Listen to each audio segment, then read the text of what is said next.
এই জায়গাখানত যে আইসি মানে হারাইলাম, মানে এত যে সুন্দর, মানে এত সুন্দর যে ভিউ, সন সুবহান আল্লাহ, সন কি পরিমাণ সৌন্দর্য আল্লাহ তালার সৃষ্টির, মানে হনদিন তুলনা নয়। মানে হনমিককে আইলি বা ঘুরতে যাইলি বান্দরবন, রাঙ্গামাটি, হাকড়াছড়ি যেটাই জন না কেন, মানে আল্লাহ তালার প্রকৃতি সৃষ্টি বেহানভাবে গজ্জি, শুধু মানুষ সকল চাই পেলাই। তো এত যে সুন্দর বলার বাইরে, খুব সুন্দর শোন ওনারা। তারা মাছ পথত আবারও ইউথ বিরতি লইলাম, বেগুনে ইউথ মিদি হারাইলাম।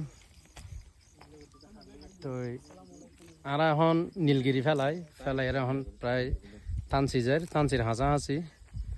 তো ওনারা এখন ইত অবস্থান করির খুব রিক্সর জায়গা। ওনারা এটা যারা আইবেন খুব সাবধানে আইবেন, গাড়ি চালাবেন খুবই সাবধানে। আর রাস্তা খুবই উঁচু, মানে বলার বাইরে। তো সাবধানতার হন মাইন নেই, সাবধানে গাড়ি চালালি ওনারা আশা করি ইয়াকুনে ভালোভাবে ওনারা যে জায়গা যাইতেছেন এই জায়গাতে অবশ্যই যাইতে পারবেন। আমরা ড্রাইভার তারা কল এখন ঈদ আছি। তো টানছি ঈদ তো আরও প্রায় 30 কিলোমিটার, আরও 30 কিলোমিটার প্রায় আর থেকে গাড়ি চলম পারিব। তো আসলে জায়গা কেন আসলে খুবই সৌন্দর্য জায়গা। ঈদ আসলে সৌন্দর্যের প্রেমে পরিয়ে মানে থারাইলাম। তো মানে কি হই ওনারা খুবই ভালো লাগে। ওনারা যারা এই জায়গাতে শুন ওনারা অবশ্য হইতে পারবেন এই জায়গাখানে যারা মানে নাইমুন কত যে সুন্দর। তো এটা এই বর্তমানে এখন পাহাড়ি জায়গাত মিদি এখন আম, আনারস, লিচু এই তিনজন জিনিসের বেশি কি সিজন। তো চন এটা এই গাছি নুত কি প্রচুরভাবে আম ধৈর্য ছন আল্লাহ মানে নিয়ামত দিয়ে বান্ধব কলার লাইছন।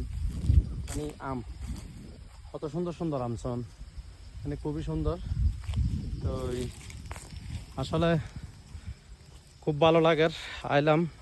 আসলে অসুস্থর ভিতরে আইয়ার মোটামুটি শান্তি পাইলাম। এই সন এই ওনারা সন এই বলিপাড়া 11 কিলোমিটার টানছি, 30 কিলোমিটার আরও আরাতে গাড়ি চলম ভরিব। 30 কিলোমিটার পরে আরা টানছি যাইতে জুম। তো এই জিনিস কেন ওনার সামনে দেখাইলাম। তো আশা করি ওনারা এই ভালো থাকিবেন, আল্লাহ দোয়া করিবেন। তো এখন ভালো থাকুন। আসসালামু আলাইকুম।